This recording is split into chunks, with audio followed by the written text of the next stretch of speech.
Hey Space Watchers, and welcome back from the GEOINT 2024 here in Orlando. I've now at the end of the first day, what is a Sunday, the great honor to talk with the Vice President of Programs of the USGIF, Christy Monaco. Thank you very much for your time, Christy. How are you doing today? I'm doing great. It was a wonderful day. What else to do on a Sunday, isn't it? Who doesn't want to be at GEOINT Forward on a Sunday? Absolutely.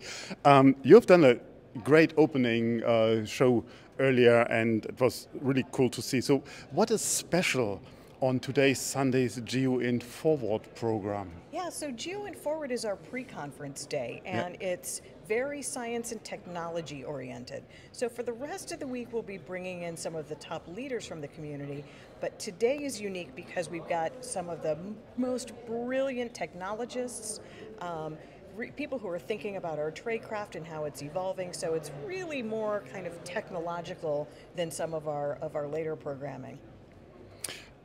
I mean, I was about to ask, what is the difference between the program we saw today and then in the next 2.5 days? But what I recognized, first of all, were a lot of young people in the room, which potentially is not representative for this kind of industry.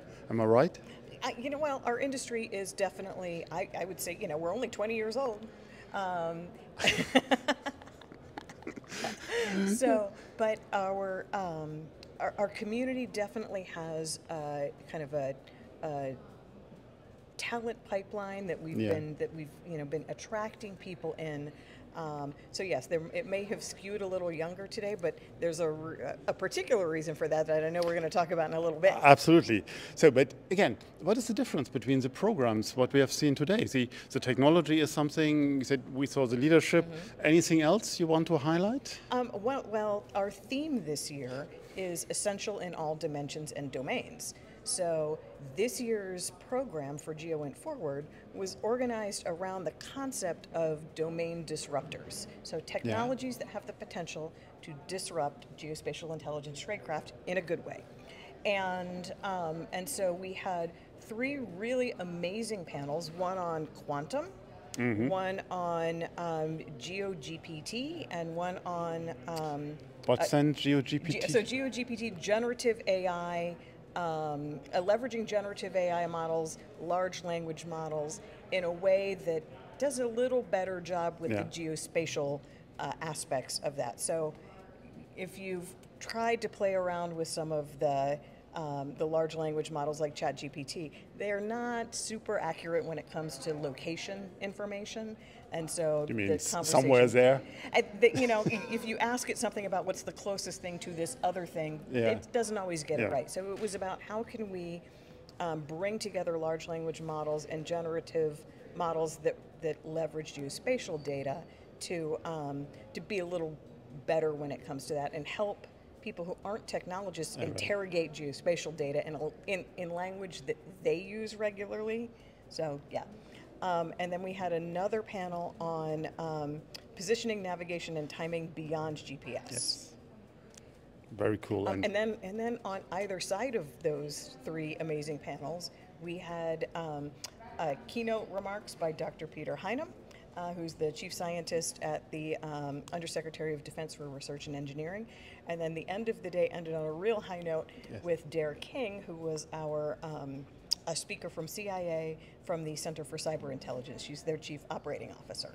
Absolutely, and I listened to her as well, and many of the other program points you mentioned before, and I think it's very rare that you see a CAA high-level representative in this kind of events. So that was pretty interesting. It was interesting, and cyber intelligence isn't a domain that you might naturally think of GEOINT as being something that enables their mission. And she got up there and talked about how important GEOINT is to their mission. Yeah, and I think the striking sentence was every cyber attack has a location. Yes, exactly. Every server has a location.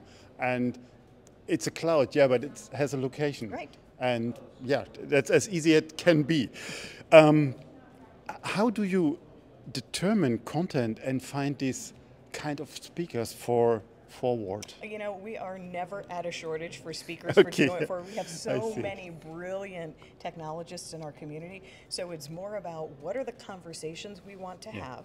And so this year, as I said, we were talking about domain disruption, and we decided that the three technologies that I mentioned, quantum, GeoGPT, and PNT beyond GPS, were the three kinds of technologies that really did have the most potential for that disruptive nature.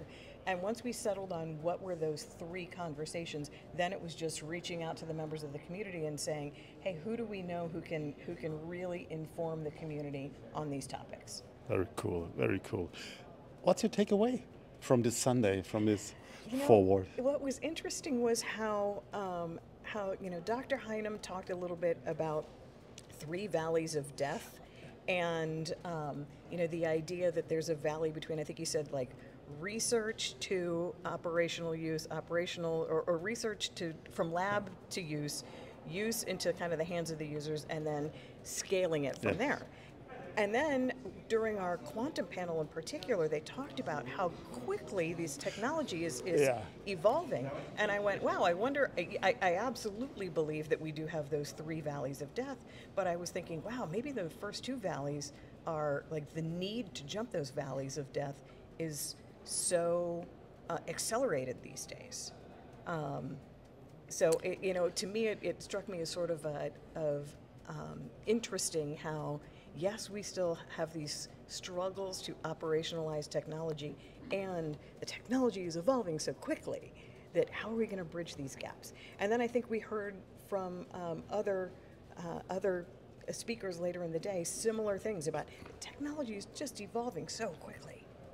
Yeah, a quantum valley of death. That's something new. That's interesting. I don't know if that's even with a quantum philosophy can work, but that's another discussion.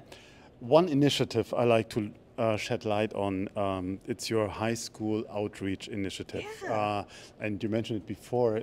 You're keen to talk about it, so can you please share some more information with us?